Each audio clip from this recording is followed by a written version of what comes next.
we're getting ready to go Tech Talk live here. Give me a count. Anybody watching?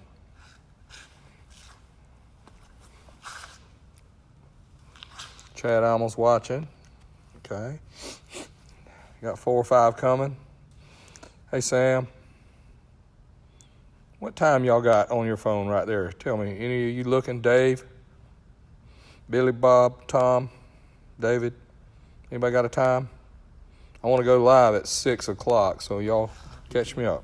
5:58. 5:58. I got 2 minutes. Okay. I see y'all stacking up, though. It's good. I see some famous people got their pictures on here. I see them. Right now, I'm just showing red. Red. I got red right here. I got shiny red. Jim, Charlie, Henry, how y'all doing? A couple more minutes, sneak up on it. 5:58, 5:58. Chad Allen's at 4:58. Man, you need to move your clock an hour. He's on flow time. Yeah, how about you boys from Australia? What time is it there? It's tomorrow, ain't it? Y'all the only people I know that already know what's happening today. 8:58. Darn. Where are you? You must be like out in the middle of the Atlantic Ocean. Oh, that might be in the morning, Scott. West Coast, 2:58. Florida time says 6 p.m. All right. I am with a friend of mine today, longtime friend, and we are at Team 7 Racing in Columbus, Georgia. And I want to show you what we're going to talk about today. I was going to talk to you about speed, top speed, and how to get to top speed. I'm going to back up here and show you what we're looking at. Yep, it's not a Harley Davidson. It's a red Corvette. It says Orcam on it. And let me take you down the side of it. And then we'll break down what it is.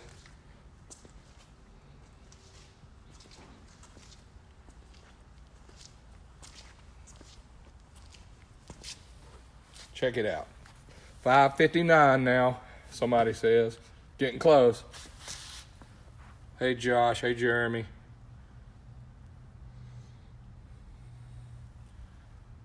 What does this have to do with Harley Davidsons and hot rods? Everything.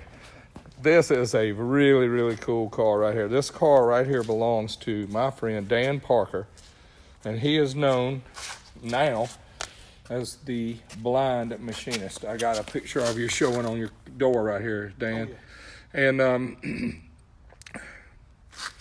we're over here at Team 7 Racing where his car is today.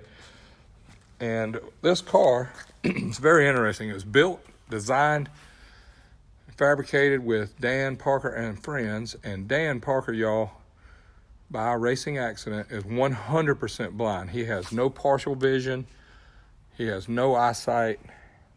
But he has vision that people that have eyes have not even been able to use. It's unbelievable. And I'm going to show y'all Dan. This is Dan right here. Hey, Dan. Hey, everybody. Yep, Dan Parker. He is the blind machinist, and he's looking at us how he knows how to look at us. And that's the little stick right there that he uses to feel around the car. And you guys, I'm going to go around the other side and open the hood, Dan. You can help me on that side. But you have to understand, watching this and talking to Dan, is he is 100% blind. He doesn't see at all. And I want y'all to look under the hood of this car. He had it all planned up, what it was going to be and how it was going to be. And you're right, Dan is just plain awesome. Pretty humble guy, too. And we've been friends for a long, long time. But I want you guys to look at the detail on this. Pretty excited about it, so my hands are shaking. Dan, you want to show them or tell them anything about it right quick? Yeah, so a brief history about me. Talk loud for us, because we're not good at hearing. Just Okay. like you can't see. We don't hear good. Go ahead. A brief history about me. I'm the 2005 ADRL American Drag Racing League Pro Nitrous World Champion. I had a really severe wreck in 2012. I was in coma for 2 weeks, and I woke up, and my brain had swollen, compressed my optic nerve, and I'm 100% blind for life.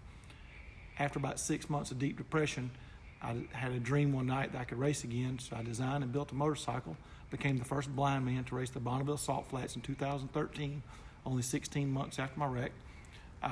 Returned the next year and set my official FIM class record with no exemptions for blindness, as I'm able to do that because I'm the only blind man in the world that's ever raced without human assistance. I have a friend of mine at Boeing Phantom Works that builds me a guidance system, gives me audible feedback, so I know how to stay on course. Wow. So 2 years ago, I started this project to become the world's fastest blind man. A blind man in Europe has been 200.4 miles an hour, and so I've been borrowing and stealing money and friends and just donations and just been blessed beyond belief to have this Corvette sitting here today. And this Saturday, we're going to crank it for the first time. So this car is my vision. You know, I design motorcycles and race cars for a living, and that's how one of the ways me and George know each other is I've known George since I was probably 10 years old, but we built some motorcycles together. And so this car is a 2008 C6 Corvette. It's got a 427 cubic inch LS3, got dark block K1 cranking rods, Wiseco pistons, Brodex heads by Frankenstein Engine Dynamics, custom camshaft by John Bewley. Everything was machined and assembled by Fulton Competition. And so we didn't have a mad thrash for last month to get it finished, as I'm scheduled to race it for the first time at the spaceport in New Mexico, February 22 and 23. We'll keep up with that, you guys, at spaceport. It'll be live streamed also. Live streaming, yep. Yep. So we'll go over a few things of the car. Here up front, this is the fuel tank designed by Joey Mart Race Cars, and the oil tank also on the other side. The intake tube. It's normally aspirated. Normally aspirated. It's 14-to-1 compression. In theory, it should make about 850 horsepower. It's feeding it through a 6L80 stock transmission with a PTC torque converter and a factory 256 ring and pinion. And so the roll cage, we designed this. We built the roll cage at my house. The main cage parts was donated to me by Norman Baltot at Storm & Norman Custom Cages. Need you to turn it up one more time. The cage was the main structure of the cage was donated to me by Norman Baltot at Storm & Norman Custom Cages, and a good friend of mine, Art Gravette, spent many weekends at the house with some other guys, and we built the cage and installed it at the house.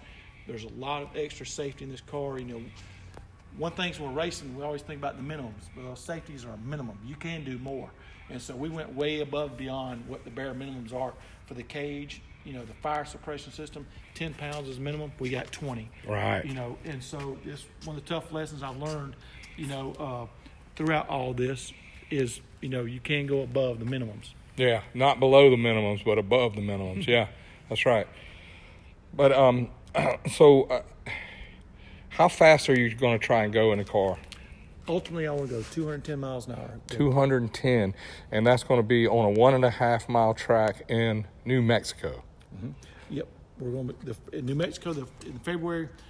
We're going to be shaking down the guidance system. I will have a co-pilot at that event, and eventually. Let me tell you about the co-pilot. There's 2 steering wheels right now, so that in case something went sideways or wrong, a co-pilot could help Dan stay on track. But when he gets ready to be the man, he's going to get rid of the co-pilot, and he's going to use the guidance system. Tell me real quick how you know what the guidance system does and how it works. It gives me audible feedback. The motorcycle guidance system, we plot the center line of the course. You go 1 foot right or left, you get a tone in that ear. The further off center you go, the tone increases. If I went 20 feet right or left, the guidance system would shut off the motorcycle as a safety fail-safe. So the car is going to be the same way? The car's going to be the same way. We're just redesigning a few things. We're testing some new concepts.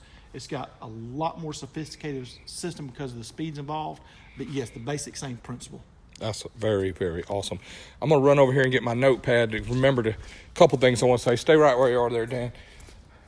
Y'all, listen, I've been knowing Dan for a long time, and he was an amazing guy when he could see. But I'm going to tell y'all something. His vision and determination is unmatched. In my career racing, in my life, I've known a lot of really great people, and Dan is definitely one of them. And he's been very inspirational to me.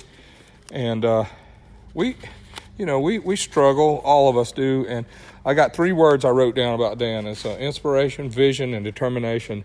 And yes, it takes friends. Even if you had a pro stock motorcycle or a funny bike or a top fueler or something, you can't do it all by yourself. You got to have friends. And Dan's got some great friends. And one thing that that Dan and I have done together is when he decided he wanted to build some fast motorcycles, boy, oh boy, did he talk to the right guy. We built 2 Pro Mod motorcycles. Japel Hurd had one and Jay Fisher had one, and we were able to go out and really run some fast numbers with those Pro Mods. And then also we built the first drag baggers where Matt Smith had Alan Nobby from overseas wanted the V-twins like we use in NHRA to be able to run a Pro Mod, and Dan did the chassis and all the wiring and all the fabrication, and those motorcycles ended up being really, really fast. And Dan got in his real bad wreck in 2012, I'm sorry. He's been totally blind since then, and he's done amazing things since he's been blind, and he has proved that our mind is our limitation. Our rev limiter is based on what we believe, and perception is the truth to the perceiver. He has a really cool package that he used. I want you guys that are watching, please go and look at the, I think it's on YouTube, isn't it? Steve Harvey. Everybody's heard of Steve Harvey. He did a TV show with Dan and Jennifer in there, and it was called Steve Harvey's Blind Man Proposes. Is that right? Yeah, they can search YouTube. You can search YouTube. Blind Man Proposes. Blind Man Proposes.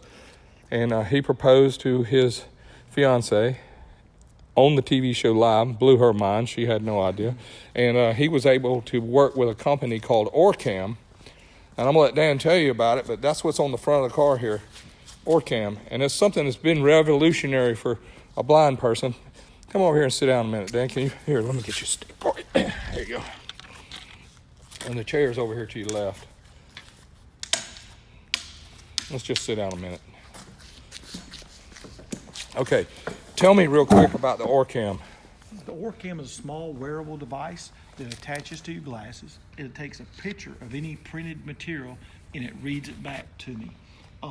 It also has facial recognition, barcode identification, product identification, money reader. It's just an amazing tool for the blind. You know, technology, I can't imagine being blind 25 years ago, much less 100 years ago. And technology has come so far. Yes. With, artificial intelligence and everything for the blind.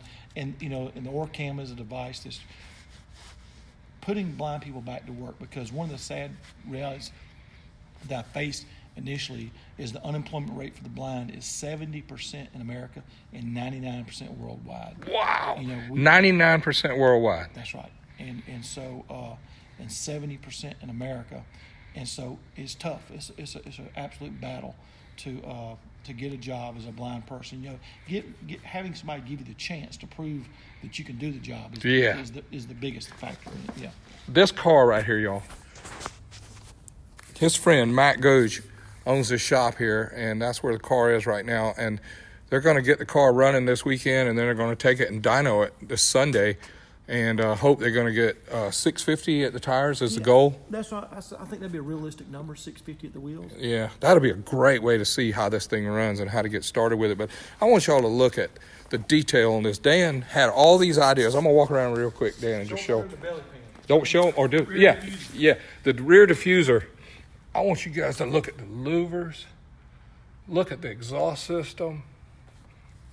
Look at all the cool stuff that these guys came up. Dan had all these really great ideas in his mind, and he needed some help, of course, getting some of this done. But Dan was able to cut tubes. He was able to tack weld stuff. He was able to make panels, and he still runs his lathe and his mill. And he's got some God-given gifts that he didn't even know how powerful they were when he could see. And now that he's been labeled a blind man, he can see things we can't imagine. That's why I love the whole idea of his vision and his determination. Let's do some real quick stuff, Dan. Tell me about your drag racing career. And you were the first guy to go into threes side by side with a Pro Mod car. And now threes, now we read on the internet, and I know you see it and hear about it, is how many people are going 350s and 360s and 370s. Tell them what year it was when you went into threes. 2008. I run it up to Billy Harper at the 80RL Valdosta event. In the final, Billy went in 392. I went 399. So we were the first side-by-side 3-second pass in Pro Nitrous history. How many systems were on the car? It was only 3. Three systems. Yep. And when you ran that 399 in the final, how soon did you turn on all 3 systems? They were all on by 0.8. 0.8 of a second? And so, Now, look, y'all, I'm talking about over 10 years ago, y'all. This is an incredible story. Dan was the guy, man. He was setting records, winning races. And that was with only a 762 cubic inch motor. You know, now today the normal is a 959. Yeah, thousands now. The day of the wreck, on one system with a 28 nitrous jet, I had a 947 60 foot. And on the pass I wrecked, I had a 951. And so... y'all, 951 60 foot. Yep. And that was on one system. One system. Yep. And What transmission was in that car? 4-speed Lenco with a 10-inch AFT clutch. A 4-speed Lingo. How cool is that? Had 3 paddles. Yep. And so, we were going to be one of the last diehards and not have a torque converter. Yeah. And it was just a normal day of testing a brand new motor. We had a brand new Fulton 864, and just like any other day, had 2 successful 330s, and so we decided to try to qualify for the race. First qualifying pass, everything went to mess. At right the 8th mile mark, the car made a hard right turn into the wall. I went at 407 at 175, hit the wall, tore a section of it down. The car went over the wall, went to tumbling, and it broke the car completely in half. There was no motor, transmission, firewall, front suspension, anything left of the car. And so it completely destroyed this right arm. I got so much metal and pins and rods and screws in it, and numerous other injuries, broke ribs, collapsed lung, traumatic brain injury, of course, blindness from the brain. And how long had you been dating Jennifer? We'd been dating just a little over a year, and she had moved in with me just a few months earlier. And so when we found out that I was blind, I was so, coming out of a coma, I was so disoriented and I didn't realize I couldn't see. It just didn't register to me. And my sister noticed it, but my eyes were looking crazy. And they look better than you think they do. well, I wouldn't focus. If somebody walked up to my hospital bed, and I wouldn't see them, and they would say something that would sort of scare me. And so they noticed that I wasn't following images or people. And so when this first realized I was blind, I told Jennifer, just go back to Birmingham and forget about me. My exact words were hers: "I ruined my life. Don't ruin yours by trying to do the right thing by me." And so she wouldn't hear it, wouldn't have it, and you're going to get married to her in 2020. 2020, yep, April 14th, 2020. Yeah. And so, isn't that amazing, y'all? After going through that in 2012, and now they're going to get married, and it's a beautiful, beautiful story. I love both of them so much. Go ahead. I'm sorry to interrupt. And so it's tough. I have to tell people I got good days and I have bad days, and I tell people if you don't have patience, I don't recommend going blind because it's gonna try you out. But the good thing about it, every day is an Easter egg hunt, trying to find something. Oh, my gosh. Every day's Easter egg. Hey, let me throw one thing because I hope I loosen him up here in a minute. But Dan is actually a jokester. He is a funny guy. He makes you laugh. And he makes light of his situation because he always was funny. He and I never did win any kind of good-looking contest or nothing. But Mama said I had a face for radio. Got a face for radio. Oh, my goodness. But anyway, it's I've been knowing it. How long, Dan? It's been. I think I was 8 or 10 years old the first time I saw you at Warren Robins. Yep. When your motorcycles in a van, and that's the first time I saw you. Dad was there, of course, racing, and that was in the 80s. It was probably about 78 or 80. Okay. Roughly right around there. Yeah. So I'm thinking. Yeah. Maybe 81. So we've been buddies and watching each other for 40 years. Yeah. Yeah, that's cool. We ain't as good as we once was. Yeah, we did. Yeah, we did. We didn't as good. Yeah, we ain't as good as we used to was. Yeah, Toby Keith wrote a song about us. Yeah, I told him I wasn't even as good once as I used to be. Yeah. But it's a great story. I love the car. I love the brakes on it, the wheels on it, all the work that went into building this car. It would be neat to see the bottom of it. Maybe one day we can do that. But so what time does your clock say, Dan? Look, I got Dan's going to push a button there to tell him. 6:17. 6:17. Thank you. I want to make sure I covered all my notes. The transmission is a 6 L80. It's been built to handle the horsepower, and I see Jennifer's watching now. Hey, Jennifer, she's on here watching. And Scott Saunders, hey, guys. I remember a lot of these guys, and Anthony and Thomas. But I love doing the Tech Talk deals that we do, and this is very technical, and also it really pulls on my heartstrings because I've been knowing Dan for so long, and I've kind of watched his struggles. And go ahead, Dan. What were you gonna say? We talk about the technical aspects. Well, anything in racing is about efficiency. Whether it's the efficiency of the motor, the transmission, the aerodynamics. And this car has a full belly pan from the front to rear. It's not on it now because we're going to dyno it. And you're working on it a lot. And working on it a lot. But I knew that I would be somewhat limited to horsepower because we were going to go natural aspirated. So in my mind, I've tried to create the most efficient aerodynamic car that I could. So we blocked off the grill. The center of the grill has a 5-inch oval, ram air straight to the throttle body, full belly pan front to rear, cowl area, no rear view mirrors. The rear diffuser has, so the center of the torque tube tunnel and the rear diffuser has over 100 louvers in them, so that any air that does get trapped in the engine compartment can escape and out the diffuser in the rear or the torque tube tunnel, and so it doesn't build any pressure. So we think about it, and one thing that I never thought about before as a drag racer is the aerodynamics. Mm-hmm. And there's something to be gained there, whether it's a motorcycle or a 63 Corvette or 2008 Corvette. Yeah, the pro stock guys are really into it. Yes, and in the last few years, we hear about the pro stock bike, about the new bodies and the smaller air ducts are more aerodynamic, but yet they're still feeding the air the amount of air that the motor the amount of air that needs for the consumption. So everything that you do in racing is about efficiency, one part aspect or another. And I was always skilled at having efficient 60-foots and 330s because I didn't have as big a motor as everybody had. And I drove for a great car owner, Bill George, in Atlanta.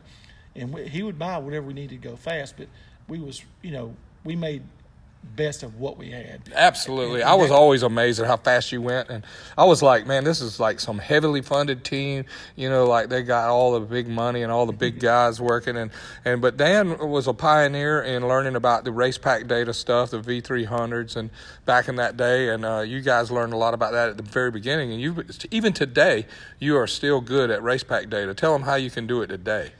Well, a friend of mine helped me.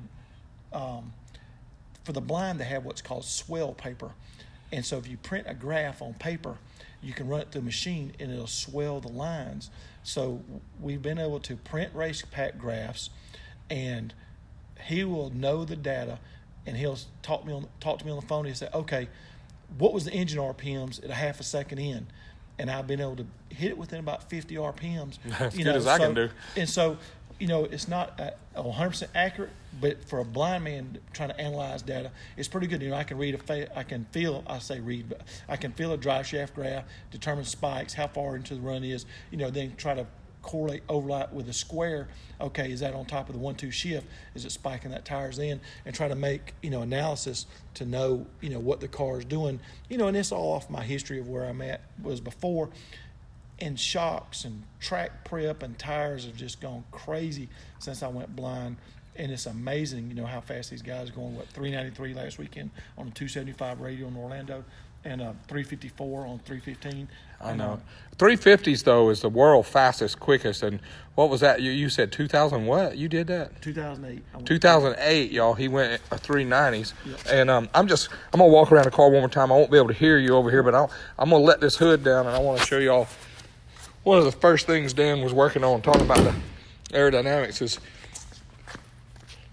hood scoops are cool, but this is way less frontal area than a hood scoop. Check that out. And then he did the tow bars. He got the grill blocked off, and he's got the opening for the engine here. It's a 5-inch opening. That looks really cool. And, of course, he's got the headlights blocked off nice. And these are really, really nice Bayer brakes. Those are nice. And I walked in today, and the first thing I said was, boy, Dan, I wish you could see what I see. And he told me, he said, I see all the detail. He said, I felt every piece of it. I know every piece of it. Tell us about the detail on the car, Dan. This has been a 2-year struggle of mine, and I've been blessed to have a lot of people believe in me, support me, but I said I will not bring this car out until it's something I would have been proud of when I was sighted. I had a chassis shop, and so I know it is now. Whether it's from the Fragola crimp hose to, the rear wing and the diffuser and so many aspects in between that, You built really, really awesome cars and motorcycles when you had sight. So it's really neat to see this come back to you with all the talent. It's an expression. That's right. It's an expression of, many sleepless nights trying to design something in my head or think about a way how I can use adaptive techniques to build things. One of the things I do build, George mentioned my website, theblindmachinist.com, is, part of the ways I fund this is I make and sell aluminum ink pens and sell them. Tell us the website again. Theblindmachinist.com. Theblindmachinist.com. Now, tell them about the pens and stuff. So, I still run my lathe and milling machine. That last 3 years, I had to quit earlier this year because of my headaches, my traumatic brain injury. I was a parapro teaching machine shop at a local high school. So, I make pens, and between my South Bend heavy tin lathe and my 9x49 mill machine, I was at the shop at 6 o'clock this morning running my mill. Of course, I don't have to turn the lights on and disturb the neighbors. That's the only guy I know that can run a lathe in a mill with his lights off and his eyes closed. And so, I've learned adaptive techniques. I got a talk box that hooks to my digital calipers, so I can push a button. It'll verbally speak to me the measurement. I've 6 weeks after I came home from the hospital, I indicated a device my mill within a half a thousandths. And so, I just early on in the blindness, I decided I could let blindness define me, or I could define blindness. And so I've tried to sort of raise the bar to let society know that, we're not helpless. We want a chance at life and goals, and, and so that's what this Corvette is going to be used as a tool, to let society know that, people with disabilities, we want to be treated, just like everybody else and given a chance. That's right. Well, it's a great story, and it really, really chokes me up because I know how hard Dan works, and his family and his friends that helped him, and Jennifer has been an angel, and it's been a tough time for all of them. And to see this car on the ground, man, I had to drive over here. It's only an hour from my shop, but I'm so busy with my own self and my own business, and it's easy to just watch this on Facebook. But I'm totally inspired by Dan, and I thought it would be a minute to come over and talk to him. Go ahead, Dan. Say again. And I invite everybody that's following, if you like the story, go to my Facebook page, Tragedy to Triumph Racing on Facebook. Again, Tragedy to Triumph Racing. Maybe Jennifer will put a link in the comment section. Beautiful. And give it a follow. We're just getting started. Yeah. We're going to crank this thing up this weekend. I'm going to run it in 3 weeks in New Mexico. And 3 weeks you're going to New Mexico to run this car. Yep. That's incredible. You've been on a mad thrash. I can't believe you sat still long enough. Tell them about how many days you've been in a motel in the last month. I spent 8 days and 8 nights, 9 days basically, and 8 nights in a hotel in Florida. The car was at Joey Martin Race Cars for 5 weeks getting finished. And this spaceport deal came up, so I had to... Tell Spaceport. Yep. You say that so fast like everybody knows what that is. All right, the East Coast Diamond Association is having their inaugural event at the Spaceport in Truth and Consequences, New Mexico. Truth and Consequences? It's an invite-only, limited 30 cars. Wow. And it was an alternative landing site for the shuttle, and now Richard Branson at Virgin Atlantic owns it. So they're having a standing mile-and-a-half race, and so I'll race the car there. Steve Strupp, the owner of the East Coast Diamond Association, is going to be my co-pilot. Wow. And, wow. So... good luck for him, right? Yeah, Steve's a brave man. And so we're going to shake the Corvette down, start dialing in the guidance system, and we're realistic about our goals. You ain't got to do it all the first day. You can just you showing up and going down the road is going to be an incredible thing, Dan. And if on the top end, the throttle sticks, I do a big giant burnout, that's just a little extra.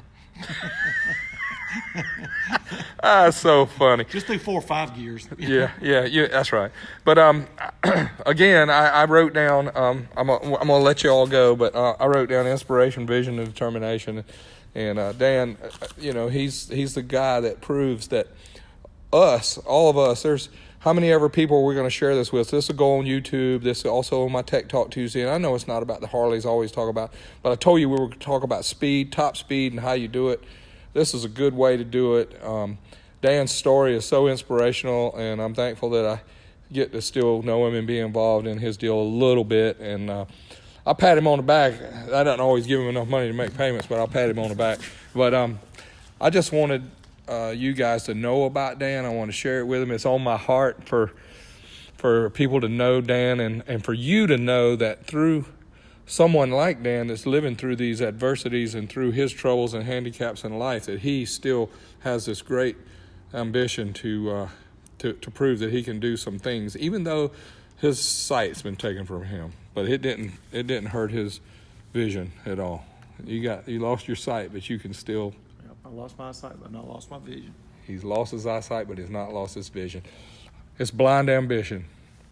All right, I'm gonna roll. I'm gonna let y'all go. Thank y'all so much. Thank you, Dan, and thank you guys for letting us come in your shop here, and over here at Mac Goose at Team 7 Racing over here in Columbus, Georgia.